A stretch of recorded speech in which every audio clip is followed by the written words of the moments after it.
Et c'est un privilège également aussi de faire partie de cette illustre congrégation ce matin.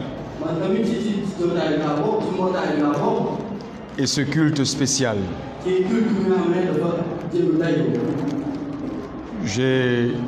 Pour ceux qui me connaissent un peu bien, quand je commence à prêcher, je dis toujours quelque chose. Dis à ton voisin, attache ta ceinture. Nous allons décoller. Parce que au moment de la parole de Dieu, il y a toujours des personnes qui se lèvent et qui sortent. Voilà pourquoi il est important d'attacher sa ceinture. Gloire à Dieu. Nous allons prier. Seigneur tendre Dieu, nous te remercions. Nous bénissons ton Saint-Nom. Nous croyons, Éternel des armées, que tu es au milieu de nous. Merci pour cette belle journée. Merci Seigneur notre Dieu pour tout ce que tu as commencé à faire jusqu'à maintenant. Et merci pour ce que tu vas faire ensuite. À toi soit la louange et la gloire. Maintenant Seigneur tendre Père, comme le dit ta parole, que mon cœur parle au cœur de ton peuple ce matin. Éternel des armées tendre Dieu, que ton Saint-Nom soit encore glorifié et élevé au milieu de nous. Merci Seigneur. Prends le contrôle absolu et que Père, encore une fois de plus, quelqu'un soit édifié, quelqu'un soit construit, quelqu'un soit, Seigneur notre Dieu, béni ce matin au nom puissant de Jésus. Merci Seigneur. C'est à toi que nous avons encore une fois de plus glorifié. Merci Père. Amen. Alors, je tiens à remercier le pasteur Billet ce matin. C'est toujours une énorme joie quand il me demande de venir partager la parole. Il y a une chose que je lui ai dit.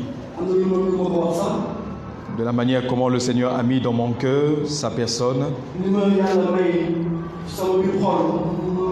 Certainement le Seigneur me rendra disponible toutes les fois qu'il sollicitera en fait l'un de mes services. Je me rendrai toujours disponible. Son épouse et lui sont une bénédiction pour mon épouse, ma famille. Et je crois que c'est le Seigneur qui le fait.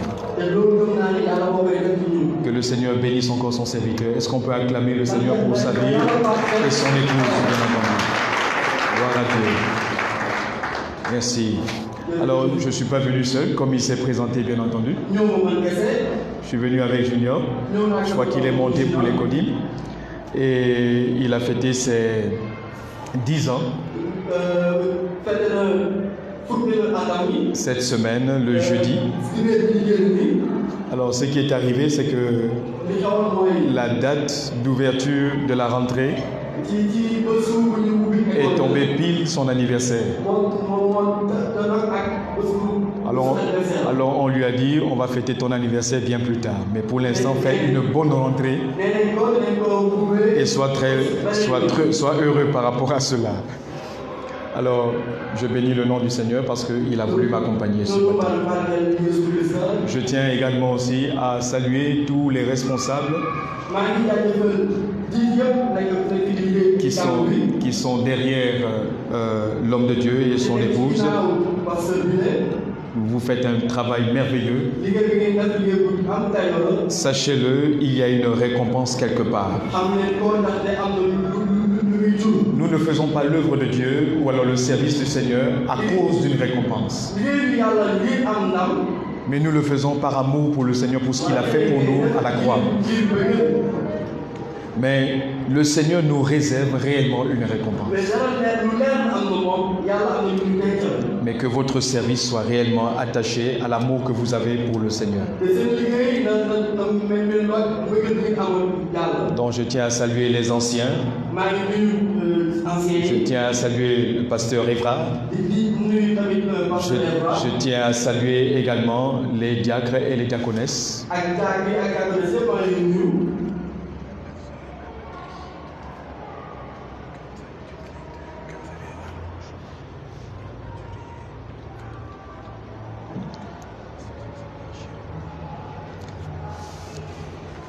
Merci, pasteur. Et également, tous les diacres et les diaconesses et le protocole est observé. Et vous, le peuple de Dieu, des assemblées de Dieu, Temple Emmanuel, également, vous êtes un peuple à féliciter. Est-ce que vous pouvez acclamer pour vous-même, pour votre persévérance? Gloire à Dieu. Alors, tout droit, je vais aller dans la parole de Dieu ce matin, dans le livre de Psaume, Psaume 92, le verset 8 à 12. Je vais lire au nom du Seigneur. Si les méchants croissent comme l'herbe, si tous ceux qui font le mal fleurissent, c'est pour être détruits à jamais. Mais toi, tu es le Très-Haut, à perpétuité, ô Éternel. Car voici tes ennemis, ô Éternel, car voici tes ennemis périssent.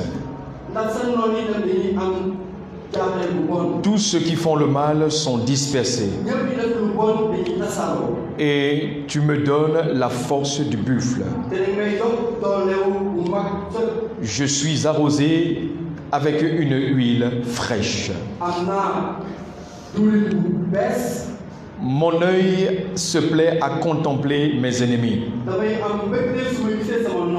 Et mon oreille à entendre mes méchants adversaires. Amen. 2 Chroniques 20, que nous connaissons aussi. 2 Chroniques 20, le verset 17. 2 Chroniques 20.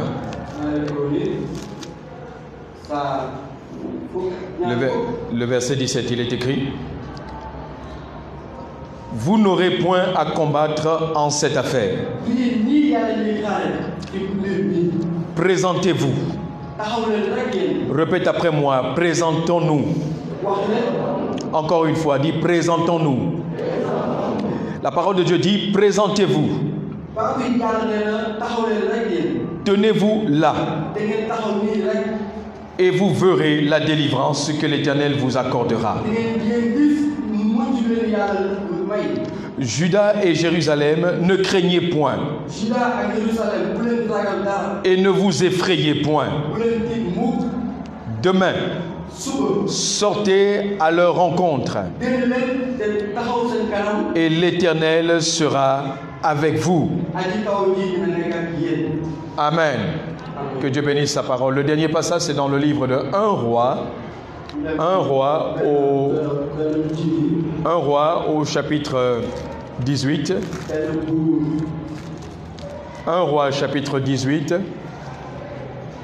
le verset 1 et 2.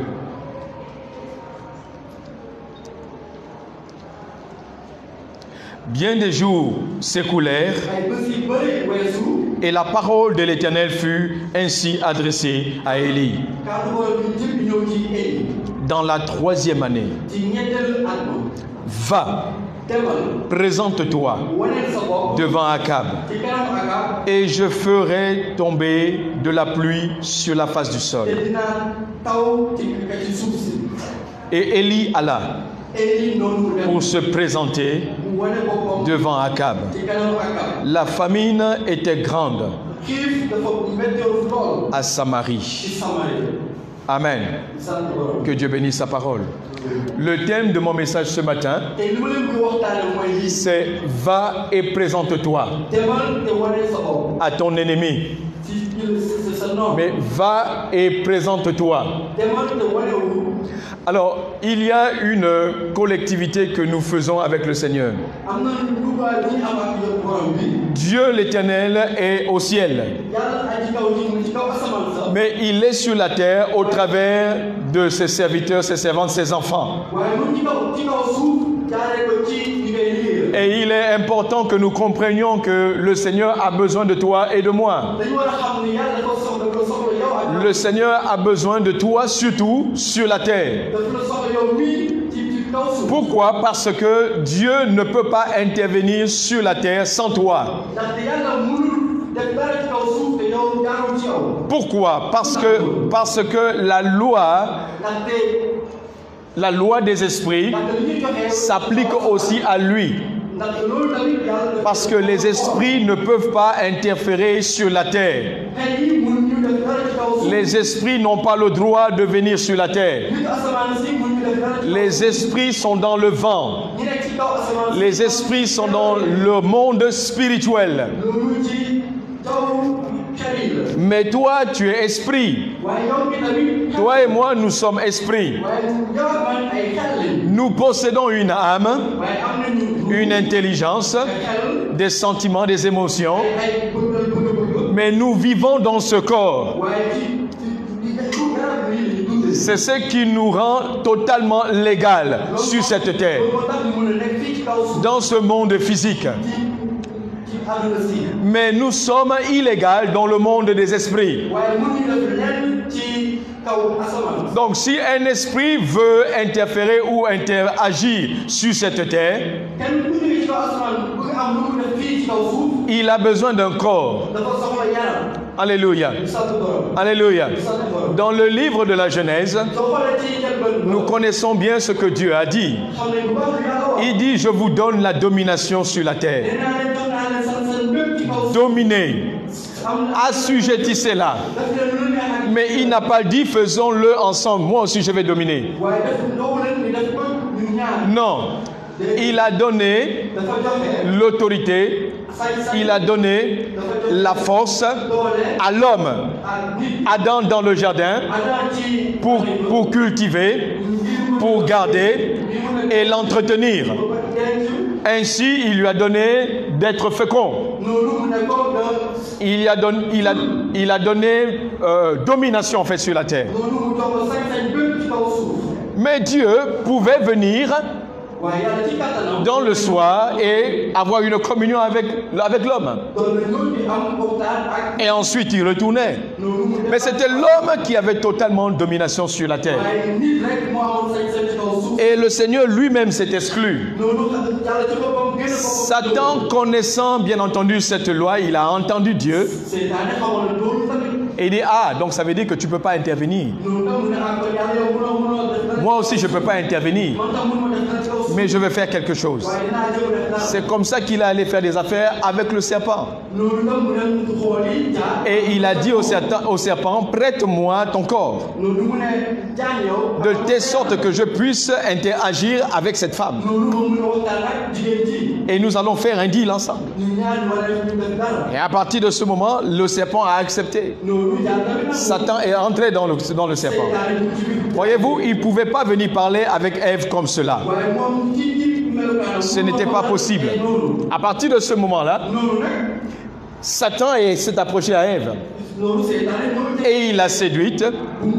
Elle est tombée. Et nous connaissons l'histoire. Elle a parlé à son époux. Lui aussi, il est tombé. Et Satan s'est réjoui. Il a compris que maintenant, le règne de la terre, maintenant, lui appartenait. Il pouvait maintenant utiliser un corps pour faire ce qu'il a envie de faire. Voilà pourquoi il pouvait posséder un homme et pouvoir effectivement faire ce qu'il voulait faire éventuellement.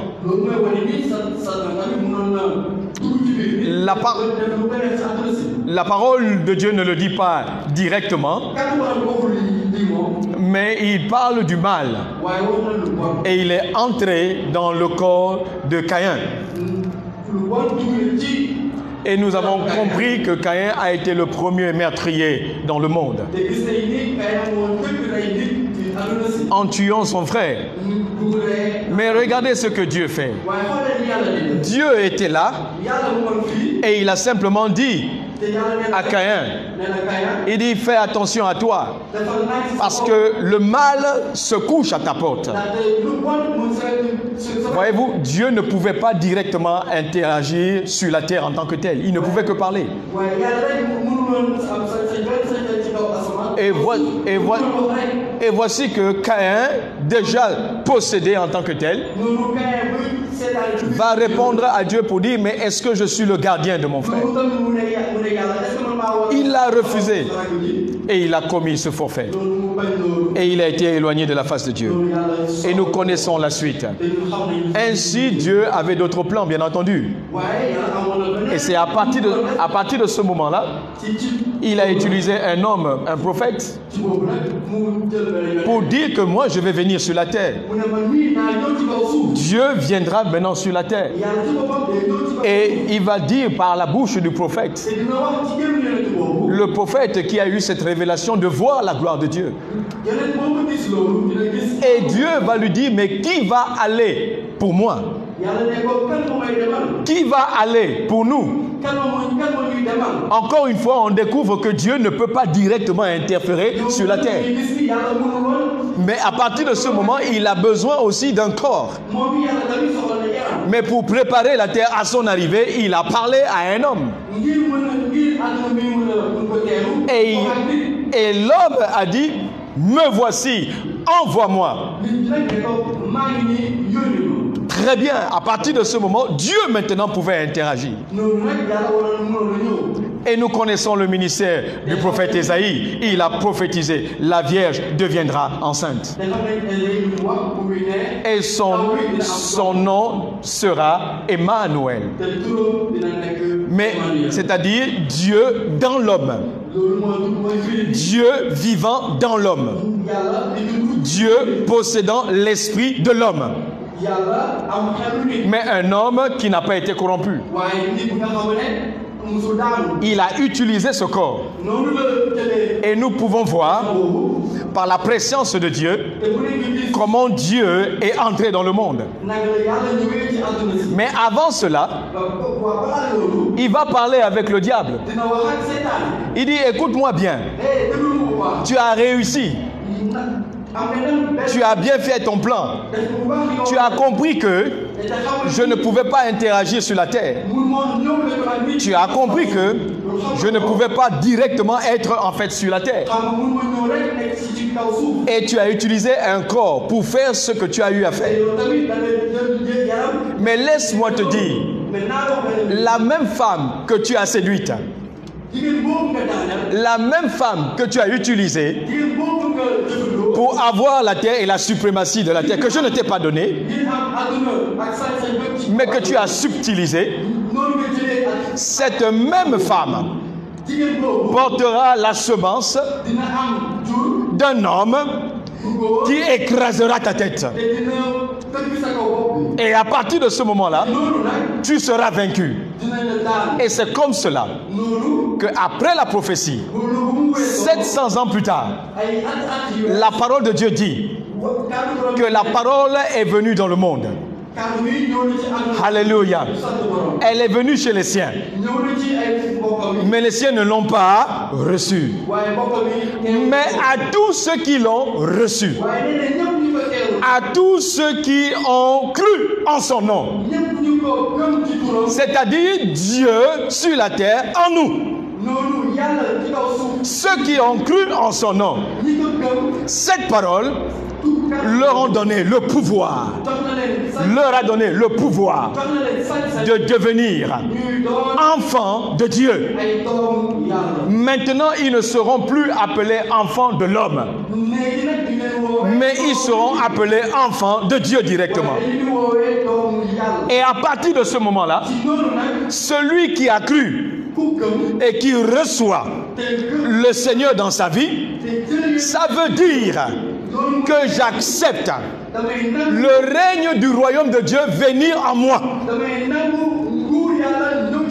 J'accepte la puissance du Tout-Puissant de venir en moi. J'accepte que le Dieu vivant me possède. Qu'il entre en moi, qu'il utilise mes bras, qu'il utilise ma langue, qu'il utilise mes pieds, qu'il utilise tout ce que j'ai comme physique pour interférer et interagir sur cette terre. À partir de ce moment-là, la puissance de Dieu, la grâce de Dieu, le pouvoir de Dieu, le règne de Dieu peut maintenant interagir au travers de moi sur la terre. Alléluia. Alléluia.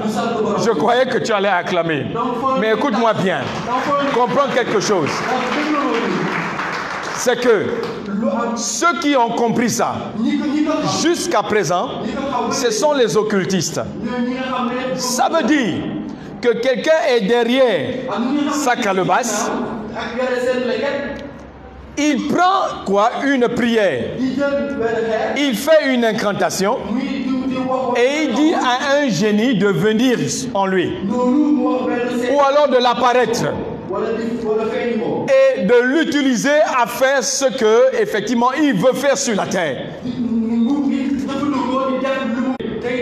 Que leur maître a été déjà vaincu. Jésus-Christ a dit, je voyais Satan tomber comme un éclair. Et c'en est fini pour lui. Donc voilà pourquoi le Seigneur veut faire un business avec toi et moi. Et il est en train de te dire, prête-moi ton corps. Prête-moi ton âme. Prête-moi tout ce que tu as. Deviens mon enfant.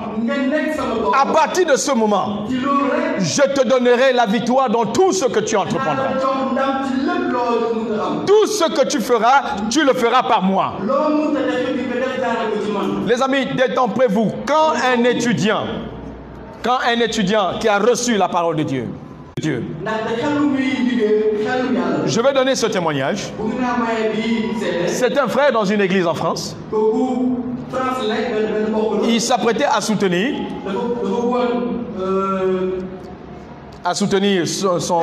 son diplôme d'ingénieur en informatique. Et il ne savait pas par où commencer son mémoire. Tout ce qu'on lui a donné était complètement difficile. Il ne savait pas quoi faire. Il était à 2 jours de rendre son travail. Son professeur, son maître de mémoire le faisait balader ainsi de suite à gauche, à droite. Et voici son témoignage. Il dit, lorsqu'il était dans le métro, il rentrait chez lui. Il était en pleurs, ne sachant quoi faire. À partir de ce moment, il dit, il voit en face de lui, comme une vision, l'apparaître entièrement. Parce qu'il dit que quand il a vu tout ce qui a été présenté, c'était un travail déjà tout fait. Et tout l'algorithme, tout était en face de lui. Il dit il n'a rien compris parce qu'il connaissait tout ce qui était là et il a vu tout le schéma de son mémoire. Quand il est rentré, c'est resté scotché en lui. Quand il est rentré, il a commencé à rédiger tout ça. Et lorsqu'il allait présenter à son professeur lui dit, qui t'a appris ça? Qui t'a montré ça? Qui t'a demandé de faire tout ce que tu as eu à faire? Comment tu es arrivé à le faire en si peu de temps? Et voici le témoignage de son professeur. Il dit, ce que tu es en train de faire, c'est le travail de mes recherches personnelles. En un mot, tu es en train de faire ce que moi je cherche pendant 10 ans. Et toi, tu l'as fait en moins de 2 jours. Qui es-tu? Écoute-moi bien. Tu vas présenter ça. Et je vais tout faire pour que tu sois major. De telle sorte que tu aies un financement. Et toi et moi, on va faire les affaires, quoi. Est-ce que vous comprenez? C'est ce que l'Esprit de Dieu fait en nous. Alléluia. Donc, soyez-en sûrs. Soyez-en rassurés. Que le grand Dieu, celui qui a créé le premier atome, celui qui a créé tout, en un mot, en un seul, ce Dieu vit en toi et en moi parce que tu l'as reçu. Et tout ce qui est de lui va se manifester dans ta vie. Voilà pourquoi tu n'as pas besoin d'avoir peur. Le roi Josaphat avait peur. Le roi Josaphat était en prière pour dire: oh Dieu, toi l'Éternel Dieu, toi qui as fait ceci, qui as fait cela, toi qui es ceci. Regarde, 3 grands peuples se sont réunis pour venir contre moi. Ils sont plus forts que moi. Ils sont plus grands que moi. Oh Dieu, viens à mon secours et fais que ils sachent que tu as un Dieu et que tu es un Dieu avec son peuple. La parole de Dieu est sortie dans le verset 17. Et il dit: ne craignez pas, ne soyez pas effrayés. Allez-y, présentez-vous à la guerre. Restez là, car ce n'est pas vous qui combattrez, mais c'est votre Dieu qui combattra à votre place. Mais vous simplement, présentez-vous. Alléluia. Et c'est ce que le Seigneur nous dit toujours. Il dit: allez. Pourquoi? Parce que vous n'allez pas seul. Vous allez avec l'Esprit, et l'Éternel des armées sera avec vous, avec tous les anges qui vous accompagneront. Présente-toi où? Présente-toi face à ton ennemi. Présente-toi face à la personne réellement en fait auquel tu crains, mais qui peut être une solution. Ce n'est pas pour rien que le Seigneur nous envoie parmi les loups. Parce qu'effectivement, il a déjà muselé le loup. Ils ne pourront rien, il ne pourra rien faire contre toi. Parce que tu as déjà reçu la lumière et l'Esprit de Dieu en toi. Bannis la peur. Bannis la frayeur. Parce que le Seigneur est avec toi. Et son ennemi est déjà à terre. N'aie pas peur quand il te dit va. Allez, faites de toutes les nations des disciples. Baptisez-les au nom du Père, du Fils et du Saint-Esprit. Quand il envoie,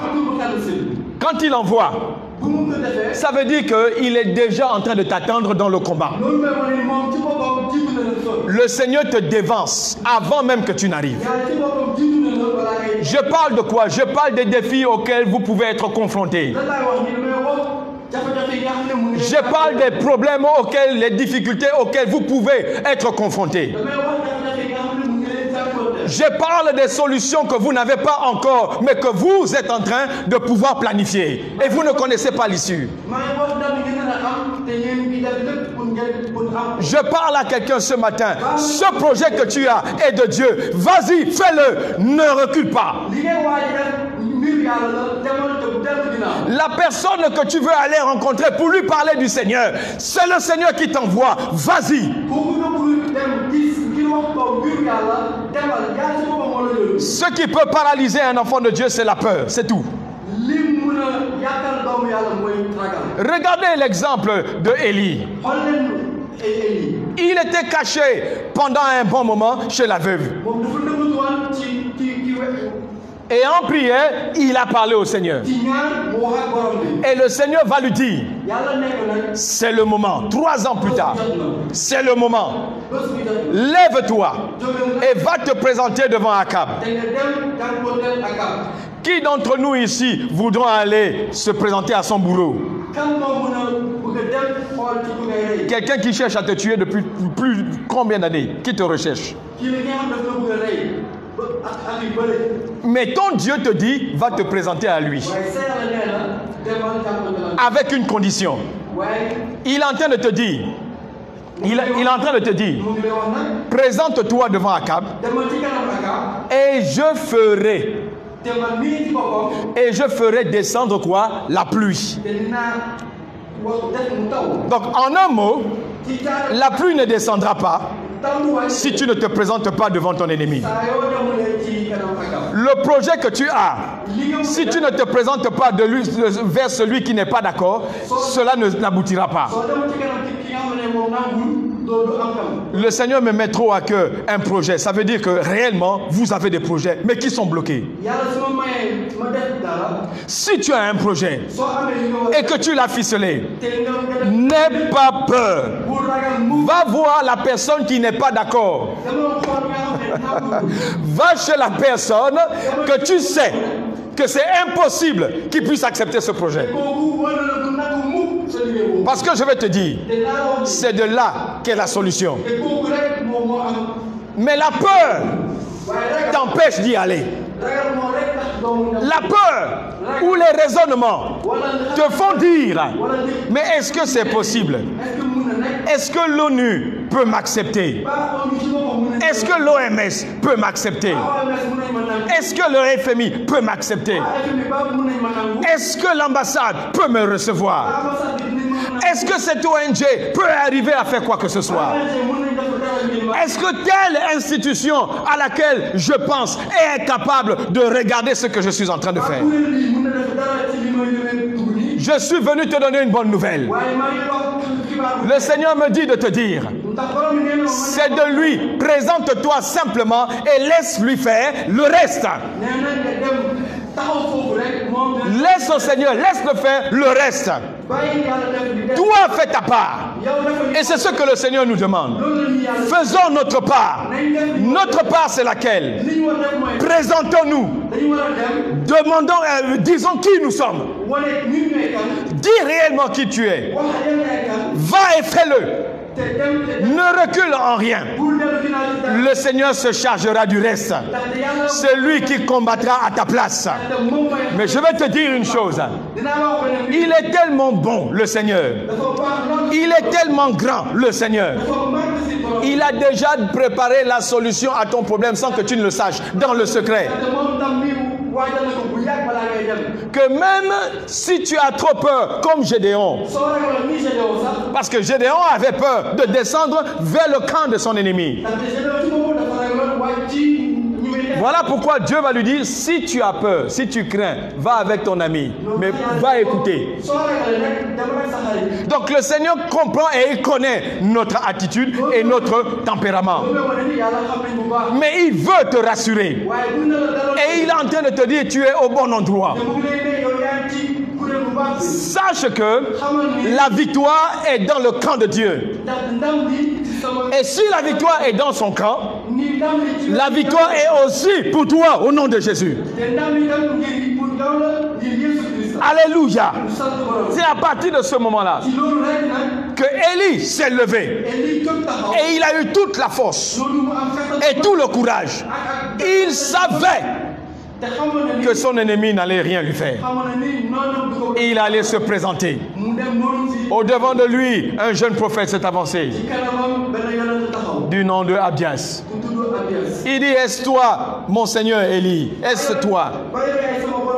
Il dit, oui, c'est moi. Va dire à ton maître que j'arrive, je suis là. Il dit, s'il te plaît, il ne faut pas me tromper. Pardon, excuse-moi, ma vie est précieuse, s'il te plaît. Parce que toi, je sais que je t'ai vu là. Peut-être qu'après, ton Dieu va t'amener encore ailleurs. Donc, s'il te plaît, je ne peux pas aller me présenter. Toi-même, tu sais que ta tête est mise à prix. Il va le rassurer. Et il va lui dire, va, je te dis que je serai là en face de ton maître. Et il s'est présenté. Nous connaissons l'histoire. Il a prié et Dieu a rempli sa part. La pluie est tombée. Frère, si tu veux voir la pluie, va, présente-toi devant ton ennemi. Si tu veux voir la pluie, ou si tu veux voir ce que Dieu est en train de faire, va et parle et sois dans le camp de Dieu. Laisse-toi utiliser par lui, parce qu'il veut t'utiliser, toi qui es là assis. Ainsi, pour être victorieux, quand tu te présentes devant ton ennemi, il y a 4 éléments que j'ai constatés. Que quand c'est rempli, tu verras la victoire à coup sûr. Mais avant cela, j'aimerais te donner une petite anecdote. J'avais à peu près l'âge de mon fils dans mon pays. Écoutez-moi très bien. Alors, un après-midi, nous sommes sortis pour jouer. On allait très loin, on s'est éloigné en fait du village. Malgré tout ce qu'on nous racontait du village. Malgré tout ce qu'on nous disait que, ah, attention, il y a ceci, il y a beaucoup d'interdits dans le village. Mais comme quelqu'un a le cœur, c'est-à-dire comme tu as le cœur d'un enfant, l'enfant n'a aucune crainte, l'enfant n'a pas peur. L'enfant ne fait qu'aller en fonction de ce que son cœur lui dit de faire. Si tu n'es pas derrière un enfant, il est capable de prendre le courant et puis mettre ça dans sa bouche. L'enfant est capable de tout. En un mot, il y a comme une absence d'action chez l'enfant, une absence de peur. L'enfant va là où il veut. Nous sommes allés. Et on est arrivé dans un coin où apparemment personne n'y va. Quand nous sommes rentrés dans ce lieu, on a vu tous les arbres fruitiers, les goyaves. Chez nous, les goyaves poussent énormément. Tous les arbres de goyaves, tous les goyaviers étaient tous jaunes. Tout était mûr. On dit, mais ça, c'est quelle histoire, c'est ça? On a oublié ce lieu-là ou bien comment? Et c'est comme cela qu'on a commencé à faire la cueillette. Chacun avait son arbre. Donc l'un est allé dans tel arbre, l'autre est allé. Donc prendre le maximum de tout ce qu'on pouvait avoir. Si on pouvait avoir des barriques ou alors des cuvettes, on allait le faire. Mais nous étions loin, très loin du village. Donc nous nous sommes aidés de nos t-shirts. Alors, à partir de on les a tous remplis et on est rentré au village.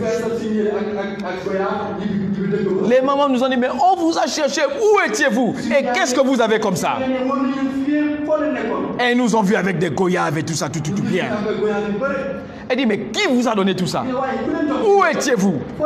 On dit, on était à tel endroit du côté du village. Toutes les personnes ont crié. Ouais!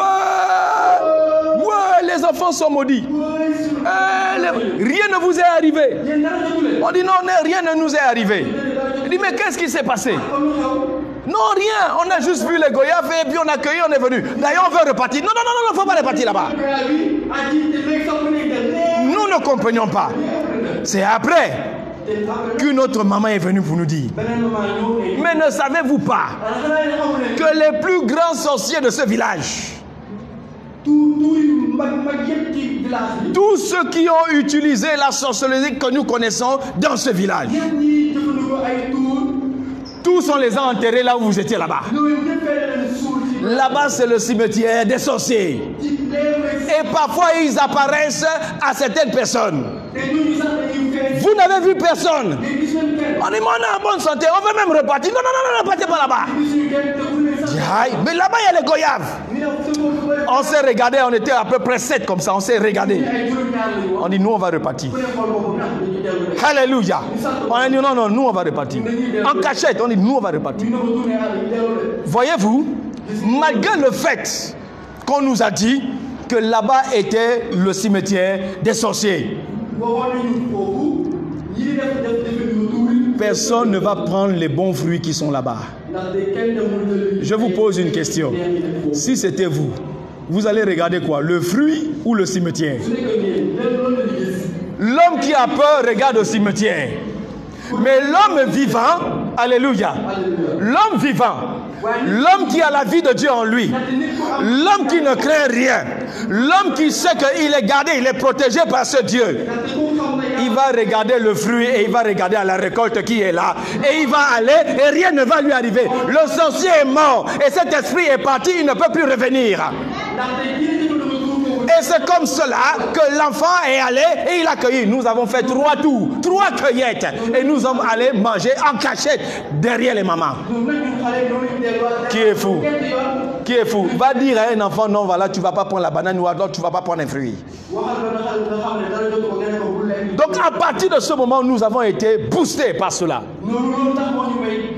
Le sorcier n'était pas dans notre tête.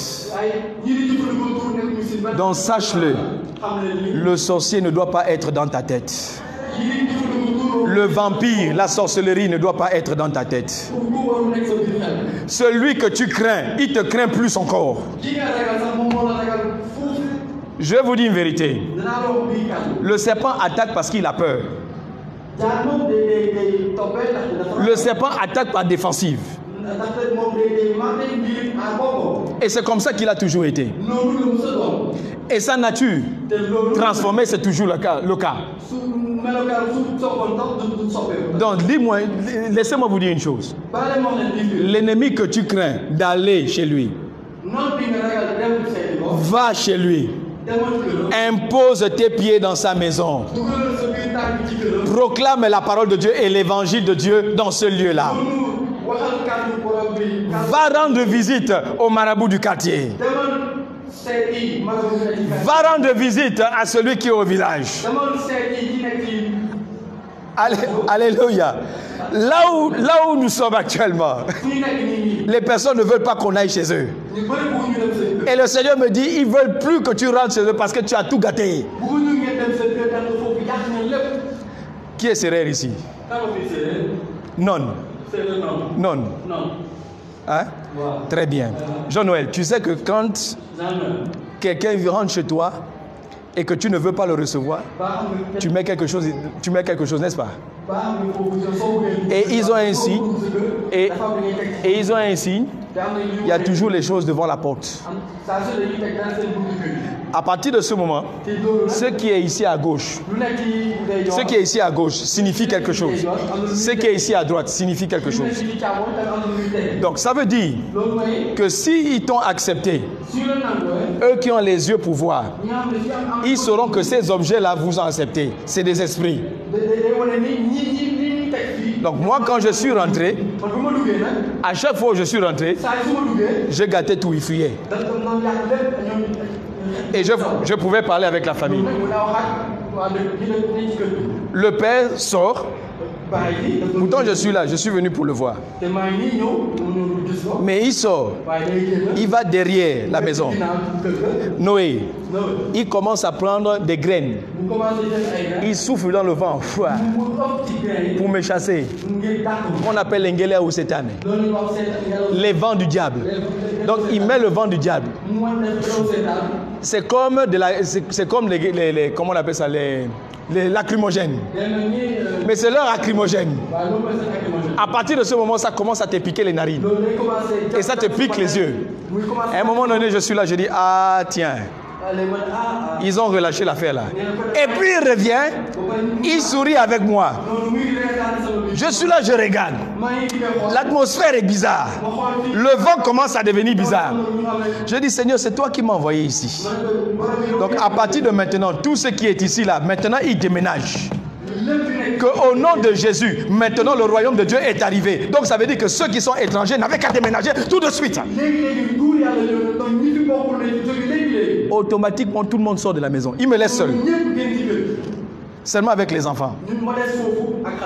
C'est extraordinaire. Hein? Mais il y a un combat qui est là. Mais tu as déjà la victoire. Parce que tu combats dans la victoire. Alléluia. Donc ne crains pas. Rien ne va t'arriver au nom de Jésus. Premièrement, ce que tu dois faire pour être victorieux, pour être victorieux quand tu te présentes chez ton ennemi, prie ton Dieu à la manière que tu connais. Prie-le très fort. Deuxièmement, attends la réponse. Attends ce qu'il a à te dire. Attends ce qu'il va te dire. Entends sa voix. Ne fais rien. Ne faites rien. Si vous n'êtes pas sûr, si vous n'avez pas entendu la voix du Seigneur, la voix du Seigneur est une assurance que maintenant c'est le moment. Vas-y, il te donne la liberté d'agir. Mais tant que ce n'est pas le cas, ne bouge pas.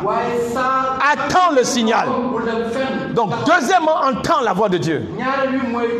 Troisièmement, une fois que le Seigneur t'a parlé, maintenant suis les instructions à la lettre. Fais ce qu'il te dit. C'est le troisième point. Je vous assure, Je pratique ça tous les jours. Je vais vous dire une chose. Ceux qui ne sont pas dans l'esprit, ou je veux dire qui ne marchent pas dans l'esprit de Dieu, ou qui ne comprennent pas les choses spirituelles, ils vont venir vous parler à tue-tête. Comme la femme de Job. Elle ne comprenait pas ce qui arrivait à son mari. Et elle est allée jusqu'à dire: maudit ton Dieu et meurs. Frère, il ne faut pas épouser une femme comme ça. Cherche bien la face de Dieu pour savoir avec qui tu vas marcher. Celle-ci va dire: maudit ton Dieu. Donc ça veut dire les personnes autour de toi, étrangers en fait à ce que Dieu veut faire avec toi, ils vont te dire le contraire de ce que le Seigneur lui-même t'a dit. Mais s'il te plaît, ce que le Seigneur te dit de faire, fais-le. Il a dit à Josaphat: présente-toi, va, présente-toi, chante les louanges, célèbre-moi, glorifie-moi, chante seulement. L'Esprit de Dieu peut vous dire de faire quoi que ce soit qui semble réellement en dehors de tout ce qui est censé, selon l'humain. Il va vous dire de faire quoi que ce soit. Il te dit tombe. S'il te plaît, si tu as entendu tombe, roule-toi, fais-le. Si tu as entendu quoi que ce soit, s'il te plaît, fais-le. Il a dit à Élie: présente-toi chez ton ennemi et je ferai descendre la pluie. Il est allé et rien ne lui est arrivé. Donc quand tu entends la voix de Dieu et qu'il t'a parlé, il t'a donné les instructions claires et que tu sais que c'est ton Dieu qui t'a parlé, s'il te plaît, suis le plan de Dieu. Fais-le parce que tu auras toujours la victoire à 100%. Le Seigneur nous a dit: restez là, ne sortez pas. Restez là, ne sortez pas. Restez là, ne sortez pas. Et je ne comprenais pas. À tout moment, je fais une course, je reviens à la maison. Tel dit: ah, mais le pasteur ne nous rend plus visite, le pasteur ne fait plus ceci. Je ne faisais plus le ministère à peu près au moins pendant 3 ans. J'étais tout le temps dans les courses et à la maison. Dans les courses et à la maison. Le Seigneur dit: ne sortez pas. Restez là. Et c'était ça l'instruction. D'autres venaient pour dire: mais on n'évangélise pas, on ne fait pas ceci, on ne sort pas, il n'y a rien, on est tout le temps cloîtré ici, on n'est pas tout... Je regarde la personne, je dis: non, elle n'est pas dans l'esprit. Seigneur, parle-lui.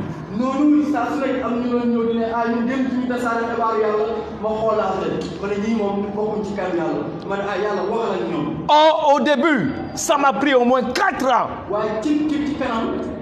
Plus de 3 ans, pendant 365 jours. Je sortais, je revenais. Je sortais, j'allais faire les visites. J'allais faire tout. Tout le quartier connaît mon nom. Mais pendant un moment, il me dit: reste là. Et bientôt, il va nous dire: levez-vous et allez. Et nous dit ce que nous devons faire. Suivez les instructions du Seigneur. Suivez ces instructions. Le 4e et le dernier. Après avoir fait ce qu'il t'a demandé de faire, sois reconnaissant pour revenir vers le Seigneur pour lui dire merci. Rends-lui des actions de grâce. Remercie-le en disant: Seigneur, tu l'as fait. Oh Dieu, je vous dis une vérité. C'est un plaisir, c'est un baume chaud au cœur lorsque vous avez obéi à la parole de Dieu et que vous voyez le résultat. C'est tellement une joie, c'est tellement content, c'est tellement fort que vous revenez vers le Seigneur pour dire: Seigneur, merci. Rendez-lui grâce. Faites des veillées de prière seulement pour chanter. seulement pour le célébrer. Reviens à la maison. Dis au Seigneur, lève les mains. Seigneur, je veux te bénir. Seigneur, je veux te remercier. Seigneur, je veux te rendre grâce. Fais quelque chose pour dire au Seigneur merci. Je vais vous dire une vérité. Quand tu auras terminé de faire ça, tu vas revenir à nouveau pour une autre étape. Le Seigneur va t'amener encore dans des exploits encore plus grands. Le Seigneur t'enverra maintenant dans les lieux où tu n'as jamais été auparavant. Et il va te montrer le même canevas où tu vas prier, où tu vas entendre la voix de Dieu, où tu vas faire ce qu'il te dira, et quand tu le remercieras encore, et ainsi de suite, ainsi de suite. Tu accompliras ainsi ta destinée ici sur cette terre. Je déclare dans vos vies, dans le nom de Jésus-Christ, je déclare que vous ne retournerez pas vers le Seigneur sans pour autant accomplir la destinée de Dieu dans vos vies au nom de Jésus-Christ. Je déclare que la mort ne viendra pas vous surprendre au nom de Jésus-Christ tant que vous n'aurez pas terminé de faire ce que vous devez faire. Vous aurez le succès dans toutes vos entreprises. Vous aurez le succès et la victoire dans tout ce que le Seigneur vous demande de faire au nom de Jésus-Christ. Amen. Amen. Que Dieu vous bénisse. Merci.